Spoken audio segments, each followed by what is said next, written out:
नमस्कार। हमारी खास पेशकश कंजावला कांड की स्टोरी अलग अलग थ्योरी में आपका स्वागत है। मैं हूं आपके साथ विनय चौधरी। नए साल का दिन जब पूरी दुनिया जश्न में डूबी हुई थी, कंजावला दिल्ली में एक जगह है कंजावला, जहां पर एक ऐसा कांड हुआ जिसने पूरी दुनिया को हिलाकर रख दिया। और आज क्राइम रिपोर्ट के इस खास पेशकश में हम आपको कंजावला कांड की पूरी स्टोरी भी दिखाएंगे और अलग अलग थ्योरी क्या है वो भी दिखाएंगे।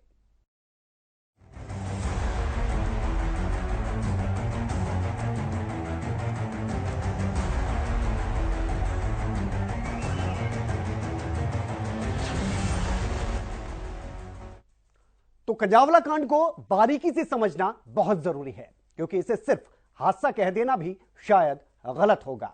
इस केस में नए नए खुलासे हो रहे हैं। अब यह भी सामने आ चुका है कि स्कूटी पर एक नहीं बल्कि दो लड़कियां सवार थी।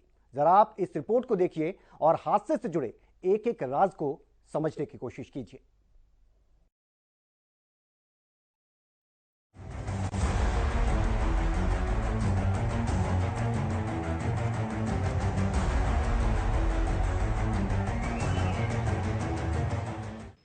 जब पूरा देश नए साल के जश्न में डूबा हुआ था, उसी वक्त दिल्ली से एक दिल दहला देने वाली वारदात सामने आई।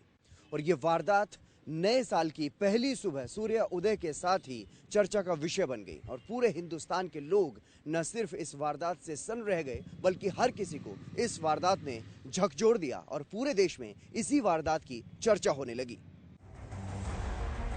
कंजावला कांड न सिर्फ दिमाग में बल्कि जहन में बैठ गया है, क्योंकि इस हादसे के बाद ये पूरा देश डरा हुआ है, सहमा हुआ है। दरअसल परत दर परत खुलासे होते जा रहे हैं। पहले सिर्फ एक लड़की के एक्सीडेंट की बात सामने आई, जिसमें बताया गया कि लड़की को 4 किलोमीटर तक घसीटा भी गया, जिसकी वजह से उसकी मौत हो गई।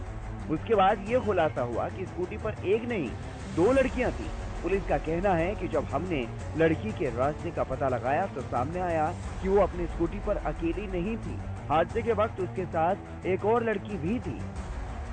वो घायल हो गई और मौके से भाग निकली, लेकिन मृतका का पैर कार में फंस गया, जिसके बाद उसे घसीटा गया।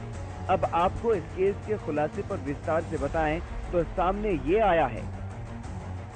घटना के समय लड़की स्कूटी पर अकेली नहीं थी। होटल से एक स्कूटी पर 2 लड़कियां बैठी थी। पुलिस के मुताबिक हादसे के समय स्कूटी पर 2 लड़कियां सवार थी, लेकिन हादसे के बाद एक लड़की भाग गई। वहीं युवती का पैर कार के पहिए में फंस गया और कई किलोमीटर तक वो लड़की घिसटती रही। लड़की का जिस्म कार के साथ करीब 10 से 12 किलोमीटर तक घिसटता रहा, जिससे उसकी दर्दनाक मौत हो गई।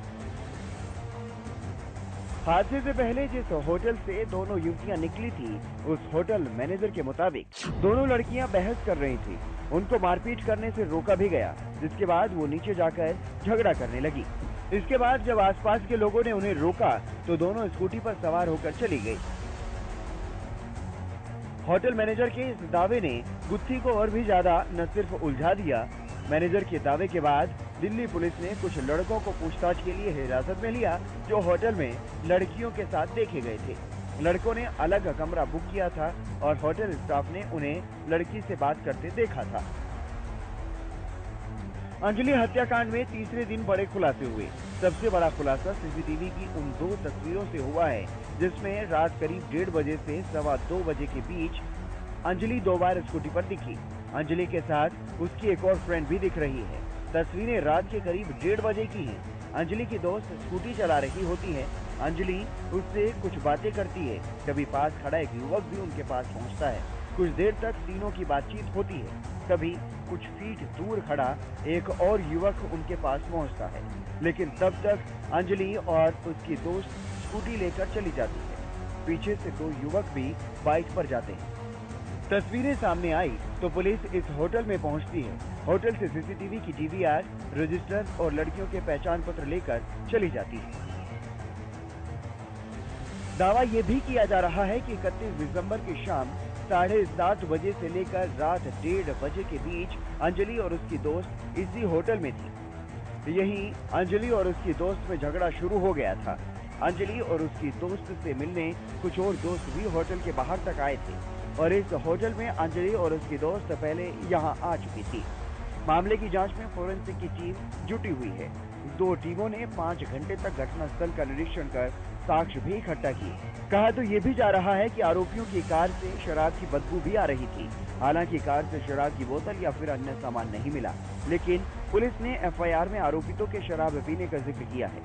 साथ ही स्पेशल सीपी हुड्डा ने पुलिस की जांच पर उठ रहे सवालों को भी खारिज किया है।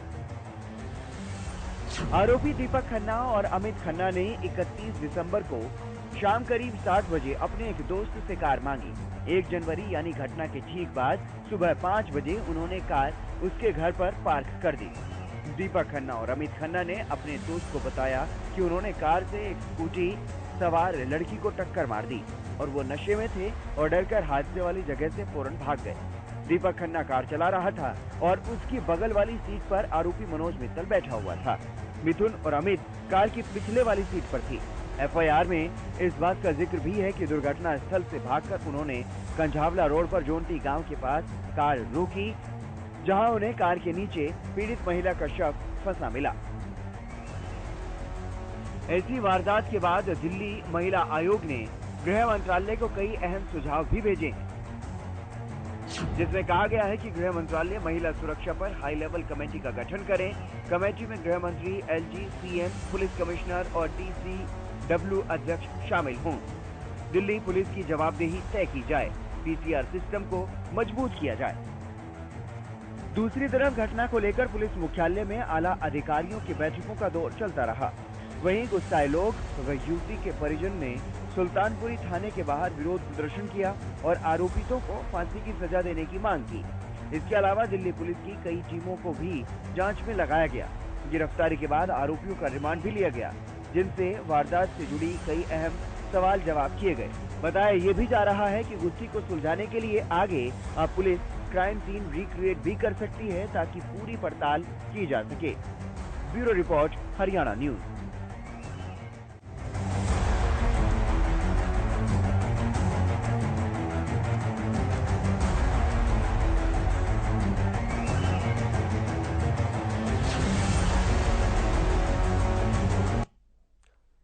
तो कंझावला कांड की जो स्टोरी है पूरी, वो तो सबके सामने है, लेकिन इसके जो तथ्य हैं वो हर रोज नए नए सामने आ रहे हैं। हर रोज कुछ ना कुछ नया खुलासा हो रहा है। और जो सीसीटीवी फुटेज की भी अगर आप बात करेंगे तो कम से कम 5 से 6 सीसीटीवी फुटेज ऐसे हैं जो कि दिल्ली पुलिस के हाथ लगे हैं।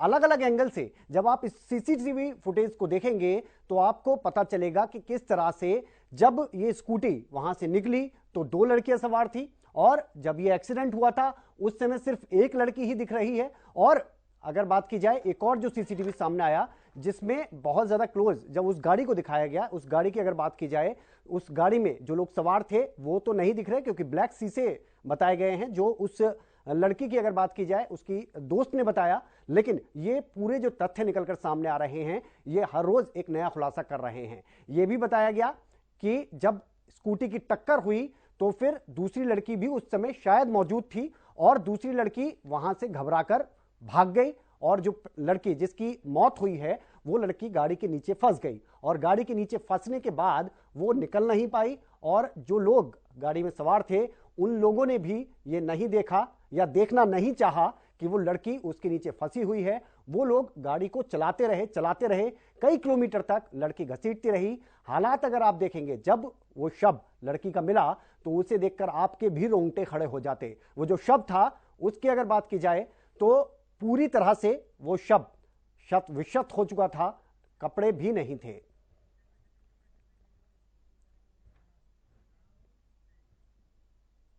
जतिन मेरे सहयोगी जो लगातार इस पे बारीकी से देख रहे थे, क्या कुछ तथ्य निकलकर सामने आए हैं वो उन्होंने सामने रखने की कोशिश की है। जतिन, क्या कुछ अब नई चीजें निकलकर सामने आई हैं? क्योंकि पहले दिन की अगर बात की जाए पुलिस अधिकारी कहते हैं कि ये हादसा था, ना कि जानबूझकर किया गया था, लेकिन उसके बाद जो तथ्य निकलकर सामने आए, उन्होंने जो तथ्य हैं उन्होंने पूरी स्टोरी को बदल कर रख दिया। बिल्कुल विनय, ये बहुत ही, हम अगर गौर करें तो 2 चीज़ें इसमें बहुत महत्वपूर्ण हो जाती है। पहली चीज़, अलग अलग थ्योरी सामने आ रही है, और दूसरी चीज़ आज जो इसमें अपडेट है वो ये है कि एफएसएल रिपोर्ट सामने आई है। उस एफएसएल रिपोर्ट के मुताबिक खून के धब्बे मिले हैं, जो कि गाड़ी के अगला वाला जो टायर होता है राइट वाला, उस पर खून के धब्बे मिले हैं, आसपास मिले हैं। और ये सामने आया है कि लड़की उसमें फंसी है, ये बिल्कुल सही है, लेकिन गाड़ी के अंदर लड़की थी, ये अभी कोई क्लियर नहीं हुआ है पुलिस की तरफ से, हालांकि अभी जांच चल रही है, अलग अलग तरीके से इन्वेस्टिगेशन की जा रही है। ये भी सत्य है कि अलग अलग थ्योरी इसकी सामने आ रही है। कभी पुलिस कहती है कि 4 किलोमीटर तक लड़की को घसीटा गया, उसके बाद सामने आता है कि 12 किलोमीटर तक लड़की को घसीटा गया है, और अलग अलग तरह की सोशल मीडिया पे भी अफवाहें चल रही है। इसी बीच एक और चीज आ जाती है एफएसएल रिपोर्ट की, जो कि आज ही हुई है। एफएसएल रिपोर्ट में ये बताया गया है, हालांकि अभी तक एफएसएल रिपोर्ट पूरी नहीं आई है, ये भी आपको एक अपडेट दे देता हूं। अभी सिर्फ शुरुआती जांच आई, जिसके अंदर ये दिखाया गया है कि खून के धब्बे गाड़ी में अगली तरफ जो राइट टायर होता है उसी पे लगे हुए हैं। गाड़ी के अंदर लड़की थी या नहीं थी, अभी इसकी भी खास पुष्टि नहीं हो पाई है। हालांकि इतना जरूर बताया जा रहा है कि लड़की की मौजूदगी के कोई तथ्य अभी तक नहीं जुट पाए हैं। और जो दूसरी लड़की थी, ये भी एक सवाल है यहाँ पर जतिन, जो दूसरी लड़की थी, क्या जब ये टक्कर हुई है या टक्कर मारी गई है, वो चीजें तो अब धीरे धीरे साफ होंगी, क्या उस समय वो स्कूटी पर मौजूद थी या नहीं थी, और अगर मौजूद थी तो उसको 1 से 2 या 3 दिन, इतने दिन लग क्यों गए सामने आने में?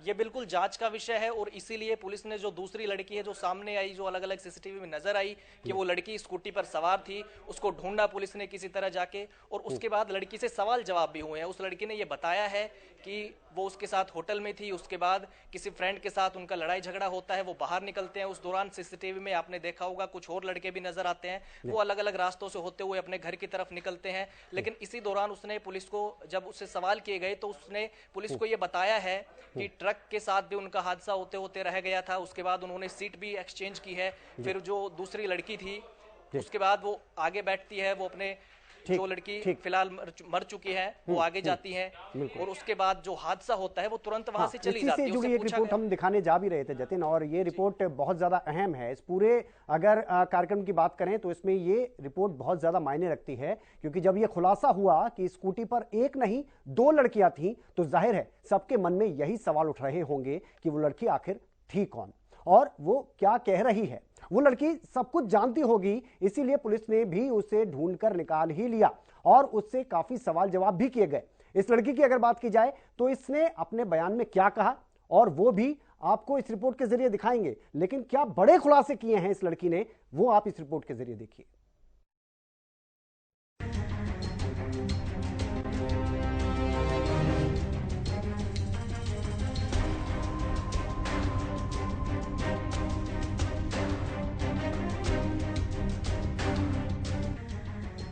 कंजावला कांड की जांच में नया मोड़ उस समय सामने आया जब दिल्ली पुलिस की जांच में पता चला कि उस स्कूटी पर एक नहीं बल्कि 2 लड़कियां सवार थीं। सत्यता और तथ्यों को मजबूत करने और सुराग लगाने के लिए पुलिस ने दूसरी लड़की को भी ढूंढ निकाला। मामले में मृतका की सहेली ने पुलिस को दिए बयान में बड़ा खुलासा किया। उसने बताया कि कार के साथ टकराने से पहले उनकी स्कूटी ट्रक से टकराते टकराते बची थी।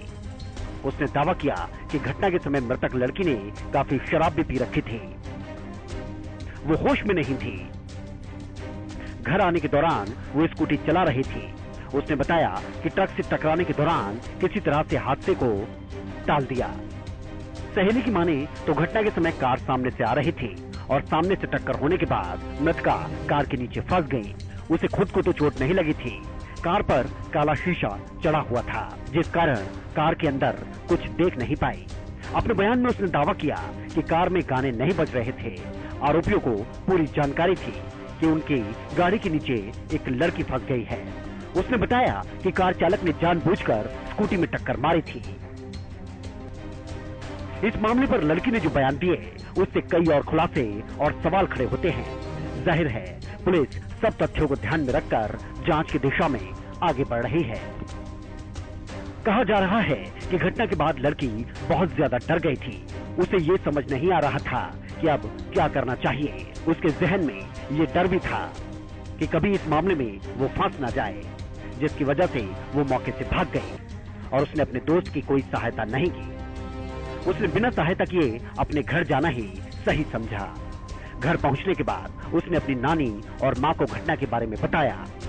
उसने बताया कि मृतका से 15 दिन पहले ही उसकी दोस्ती हुई थी। मेलजोल बढ़ने पर उसने 31 दिसंबर की रात उसके साथ पार्टी में जाने का फैसला किया था। उस पार्टी में आने वाले लोगों में सिर्फ मृतक लड़की को वो पहचानती थी। पार्टी के दौरान मृतका की अपने किसी दोस्त के साथ किसी बात पर लड़ाई हो गई थी। उससे नाराज होने के बाद उसने तुरंत वहां से घर निकलने का फैसला किया था। तो दूसरी तरफ दिल्ली पुलिस के हाथ कम से कम 5 से 6 सीसीटीवी फुटेज लगे हैं। इनमें काफी हलचल नजर आ रही है, लेकिन सामने ये भी आया है कि आरोपी कार चालक दीपक इलाके के रास्तों को जानता था। वो शायद ये भी जानता था कि पुलिस कहां-कहां तैनात रहती है, इसीलिए वो ऐसे एरिया में जाने से बचता रहा और काफी देर तक कार को दौड़ाता रहा।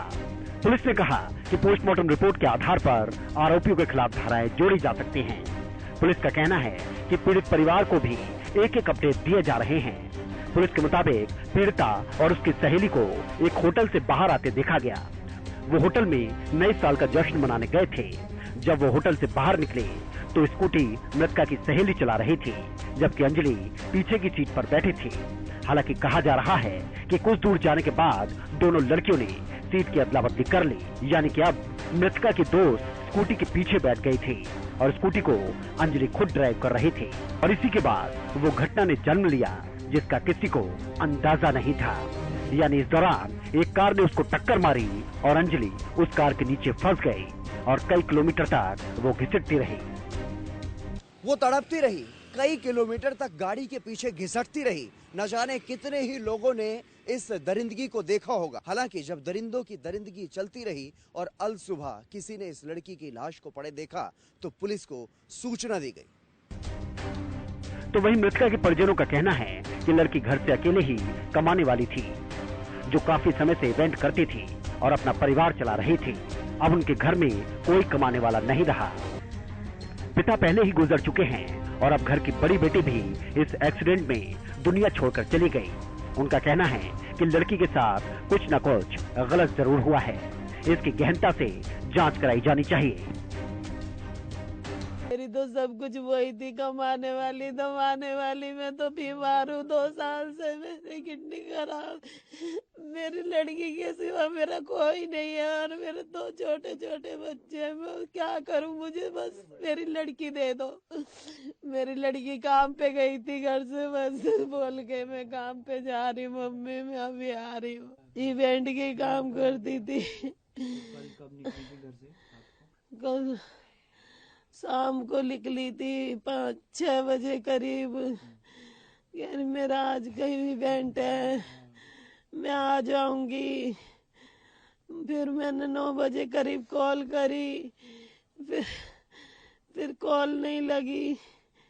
कॉल लगी थी, फिर एक बार लगी कॉल, फिर दोबारा नहीं लगी कॉल। मैंने कॉल करी, मेरे कॉल आई है कि ऐसे ऐसे तुम्हारी लड़की का एक्सीडेंट हो गया। सुबह बड़ी वाली सिस्टर को 8 बजे पता लगा है और हमारे को 10-11 बजे यहाँ खबर आई है।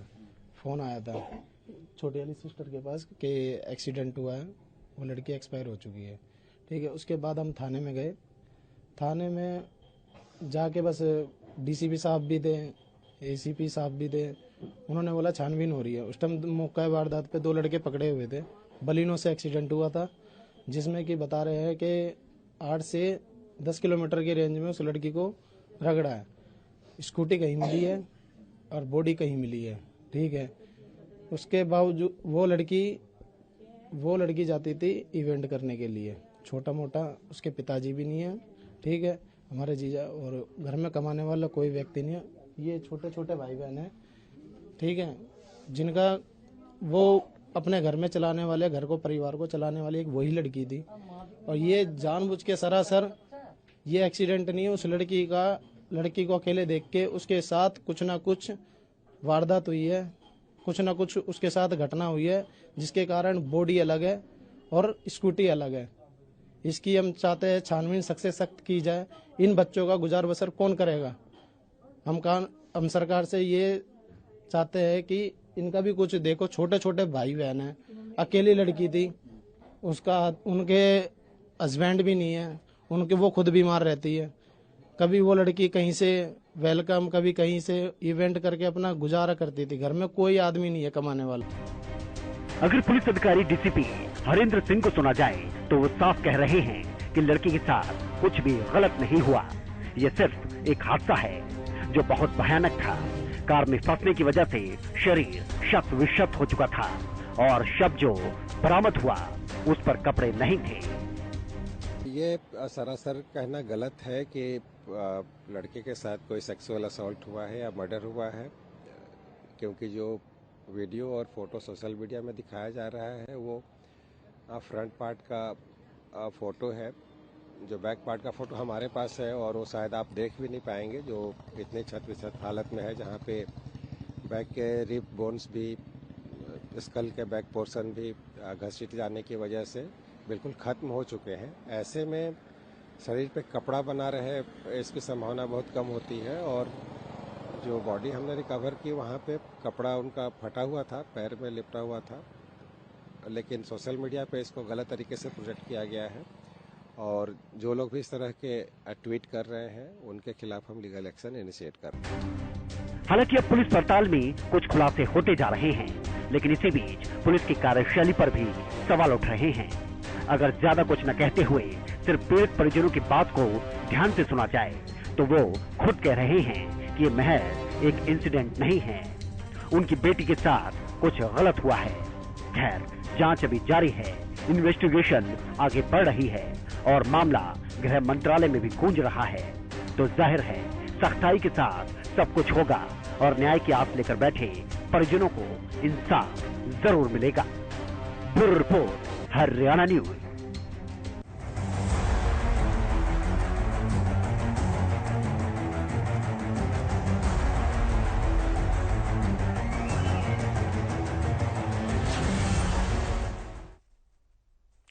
तो दिल्ली के कंजावला कांड ने पूरे देश को अंदर से हिलाकर रख दिया, क्योंकि हिंदुस्तान में इस तरह की ये पहली वारदात है।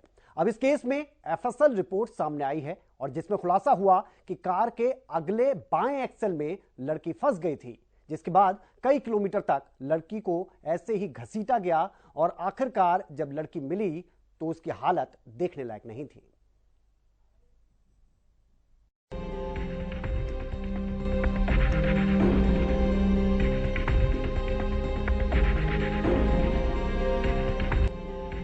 देश नए साल के जश्न में डूबा था और दिल्ली की सड़कों पर एक ऐसा कांड हो गया जिसने पूरे देश को हिलाकर रख दिया। कंझावला केस में हर एंगल से जांच जारी है, लेकिन इसी बीच एफएसएल रिपोर्ट भी सामने आ गई, जिसमें कई बड़े खुलासे हुए हैं। एफएसएल की शुरुआती रिपोर्ट के मुताबिक कार के अगले बाएं एक्सल में लड़की फंस गई थी। इतना ही नहीं, रिपोर्ट में बाएं व्हील के ऊपरी हिस्से में खून के धब्बे भी पाए गए। इतना ही नहीं, कार के अंदर खून का एक अंश भी नहीं मिला।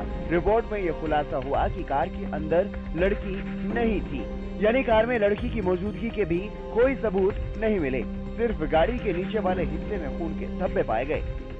फोरेंसिक साइंस लेबोरेटरी दिल्ली के मुताबिक गिरफ्तार किए गए कार सवारों के खून के नमूने भी विस्तृत जांच के लिए एफएसएल पहुंच चुके हैं। हर एंगल से कंझावला केस में जांच जारी है।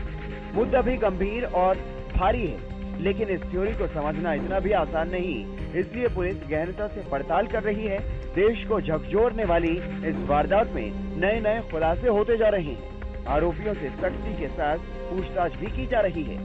अंजलि की दर्दनाक मौत को महज एक मामूली सड़क हादसा शायद नहीं बताया जा सकता, क्योंकि अगर वारदात की तस्वीरों पर नजर डालें तो सीसीटीवी फुटेज को देखें तो काफी कुछ समझ आ जाता है। हालांकि पुलिस अपने स्तर पर पड़ताल में लगी हुई है, लेकिन इस केस की गंभीरता को इससे भी समझा जा सकता है कि गृह मंत्रालय ने भी इस कांड की रिपोर्ट तलब की है। परिजन लगातार इस केस में गहनता से छानबीन की मांग कर रहे हैं, क्योंकि उनका मानना है कि ये महज हादसा नहीं है। हालांकि पुलिस अभी घटना को एक्सीडेंट मानकर ही पड़ताल कर रही है, लेकिन इतना जरूर है कि जैसे जैसे जांच बढ़ रही है वैसे वैसे नए नए खुलासे भी हो रहे हैं। यानी परिजनों की मांगे मानकर और इसे सिर्फ हादसा न मानते हुए अलग तर्कों पर भी इन्वेस्टिगेशन की जाए तो हो सकता है मामले में कोई नया मोड़ भी आ जाए। अंजलि को इंसाफ दो के नारों के बीच पीड़िता का अंतिम संस्कार तो हो चुका है, लेकिन अब पीड़ित परिवार न्याय की आस में बैठा है। Bureau report, Haryana news.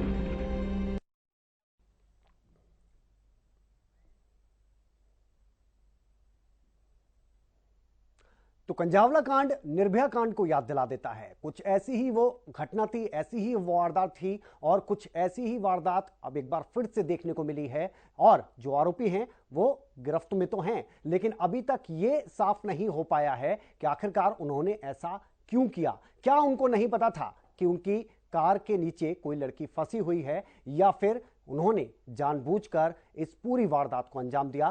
तथ्य धीरे धीरे निकलकर सामने आ रहे हैं और जल्द ही यह साफ हो जाएगा कि मकसद क्या था, क्यों आखिरकार इस कांड को अंजाम दिया गया। क्राइम रिपोर्ट की आज के इस एपिसोड में फिलहाल इतना ही। आप बने रहिए हरियाणा न्यूज के साथ। नमस्कार।